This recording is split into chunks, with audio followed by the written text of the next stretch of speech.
Hello and welcome to Retech, and today, before we start, I'm just going to make a little bit of a statement. Okay, we're going to look at a game, and it's a game by Sarah Jane Avory, and it's called StrikeBack.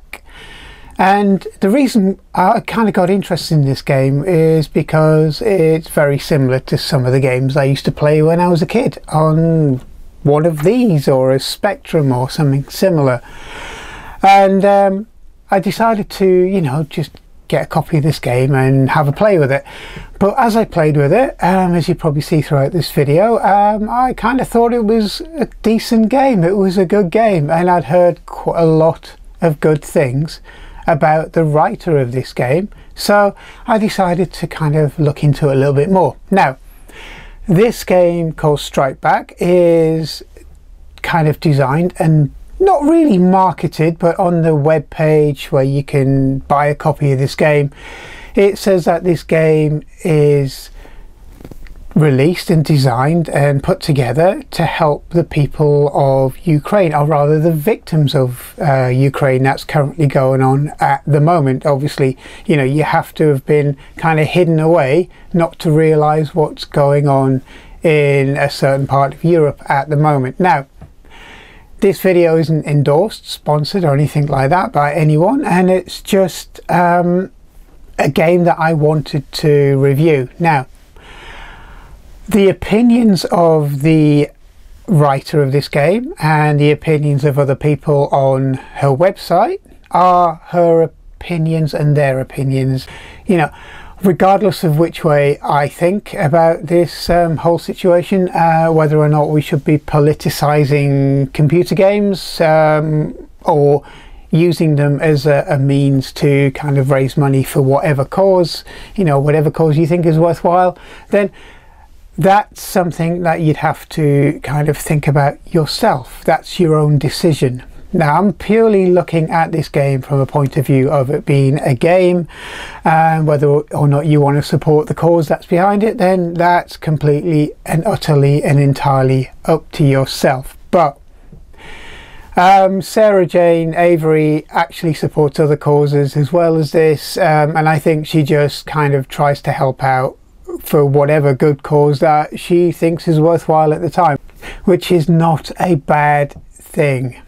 So, the opinions expressed in this game are opinions of others on the website that's linked to this game, and also there's no opinion either way from myself as to whether or not you should or shouldn't support this game for any other reason than buying it as a game. Okay, so anyway, let's take a look at this and let's see what it's all about and see if it's worthwhile buying as a game.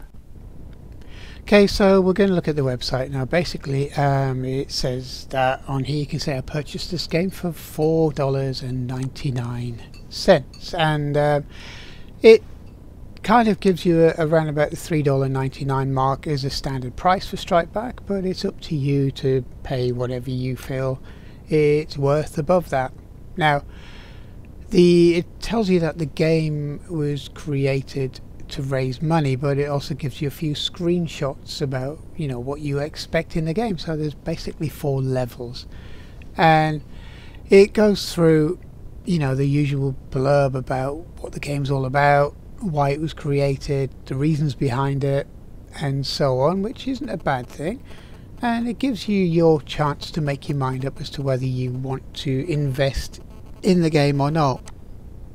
Now, it tells you can use either a joystick or a keyboard, and now if you're using an emulator, Vice, etc., keyboard's probably your preferred option, or maybe your only option at the time, so it covers both. And then it goes into literally the key features of StrikeBack itself, including its credits, and also the people who did the music, the graphics, etc. So it's got quite a long list of credits, but it also states that all profits from the game will go to Ukraine. Now, it gives you the web address and the actual charitable enterprise it's going through, and at the end of the day, it's completely up to you whether you want to just buy the game outright or add in a donation and so on. So yeah, then it goes through a few of the reviews. Now the views are quite polarizing. It's quite nice that they've left them up here. If you go through and read through them yourself, you'll actually see that some people kind of like the game but object to it being a fundraiser. Some people suggest that, you know, it shouldn't really bring politics into gameplay. I have my own views on that, and you know, everybody has their own, as you can probably tell by their website. Now, you know, it goes through a long list of, you know, pros and cons for doing this, but at the end of the day, it's a game. It's a game on a platform that doesn't get a massive amount of games released on a yearly basis, and it's quite a good game, and it's a game by a prolific games developer for the platform, so it's really good to support new products for these games. So whether you believe in the message or the sentiment is entirely up to you. Whether you agree or disagree is entirely up to you. This is why we have free speech. And at the end of the day, I believe the sentiment and the reasons behind it are sound. It's, you know, but it's completely up to you to make your own decision. And yeah, I think maybe politicizing games might be a little bit strong for this, you know, games producer. But you know, she's also into cats, so you know, you can make of that as you will, whether or not she just likes, you know, supporting what she sees as worthy projects. So have a look at the game. You'll find that you'll probably enjoy it, and you know, it's up to you whether or not you want to donate above the cost of the game or not, or just buy the game.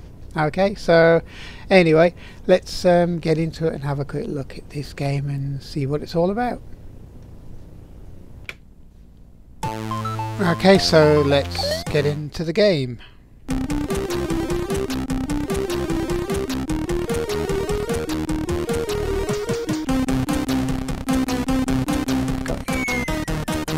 It's very similar to Scramble. I think it is virtually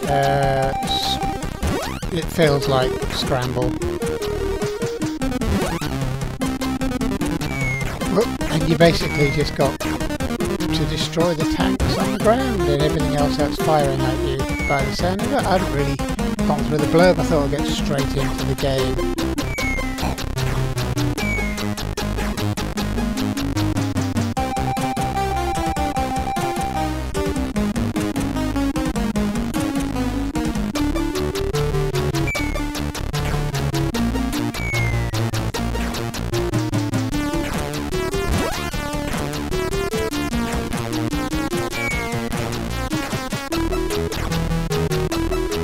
Not very good at this, but there you go. Maybe out of touch with Scramble style games. Anyway, basically what you got to do is target your tanks and everything else that's on the screen. So I'll have another quick go and see what it's like.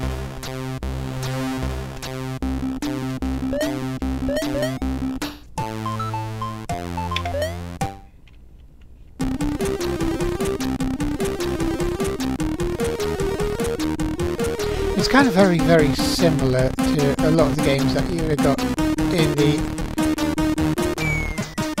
early to mid 1980s. I reckon it's more of an early 80s style game, and it's good. I mean, the kind of central riff on this comes from a pop song. I mean, it sounds very, very similar to a certain pop song, which I'll not name. I'm sure you'll be able to work it out yourself.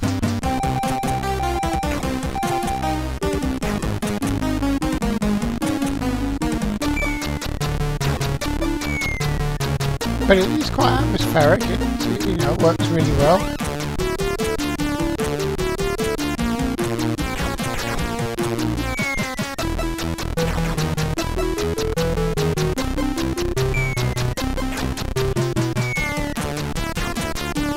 So the targeting it's on a parabola, so you have to kind of work out roughly where it's going to land. It's not exactly where you target it. So there's kind of a little bit of pseudo physics in it, I think.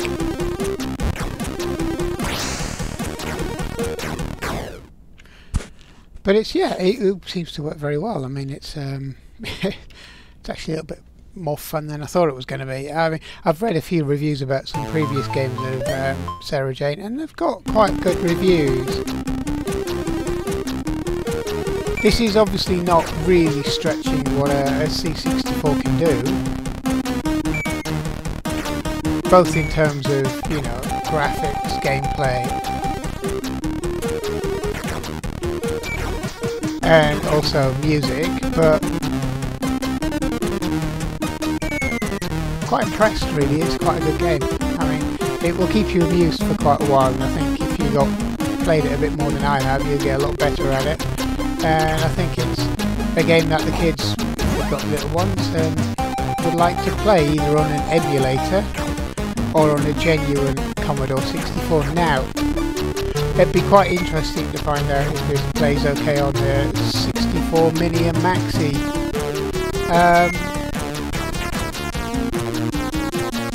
So that's really what I'm going to do next, is have a good look at it, see how it plays on various different hardware. But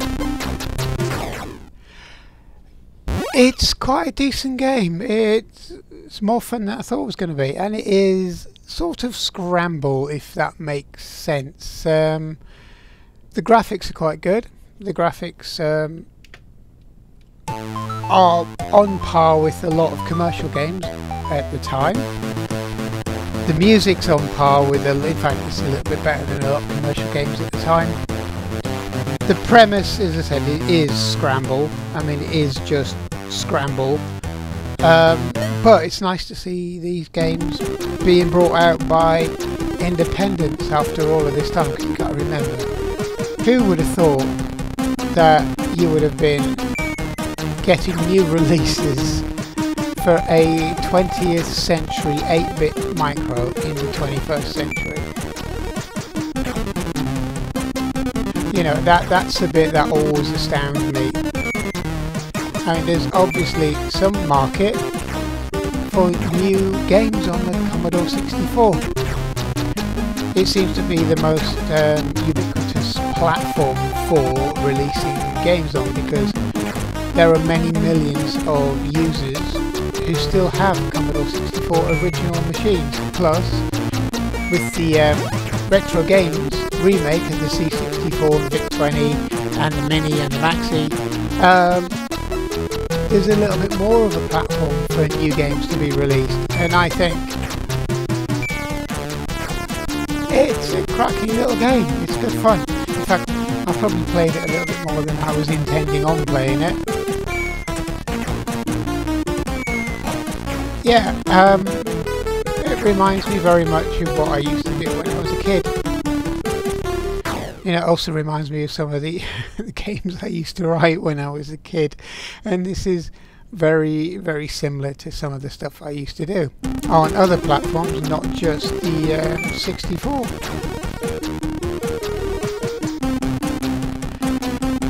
There's quite a lot of detail really when you look at it when you're not playing the game. The fact that it is on a parabola system for your aiming actually makes it a little bit harder to play, which makes it better in a way. You don't want it too simple.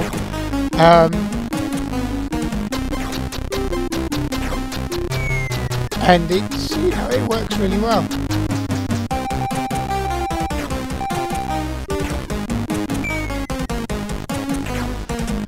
You know, the clouds are quite good. There's a little bit of parallax style scrolling in there. As you can see, some clouds are moving at different rates, which is good. It gives you an impression of movement.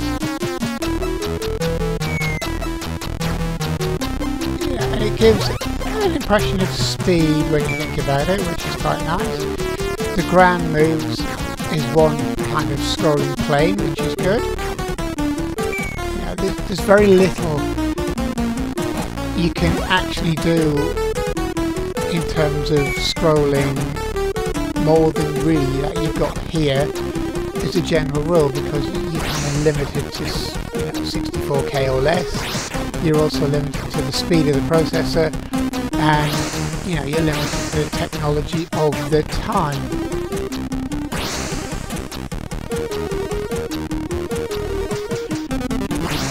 And it's good. It's really, really good. I mean, every now and again, sometimes I think it may be the machine I'm using, the keys become a little bit less responsive than I would have hoped, but I'm putting that down to the machine. It's got two main tunes, one at this score page, which is nice, and then you've got the main tune on the game, which you've just heard, and it's quite a lot for such a small machine.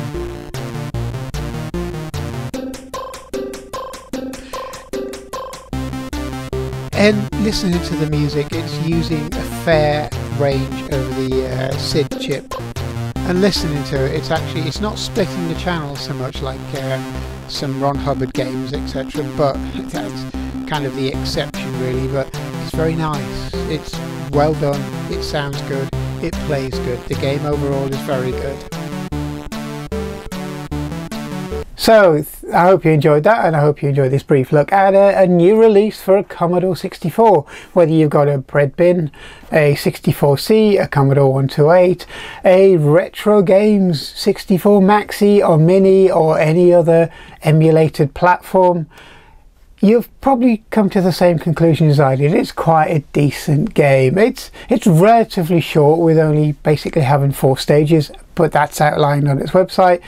It is very well done, and it's quite enjoyable. I really enjoyed it, regardless if you agree with the political message behind it or not. It's free speech, that's what it's all about.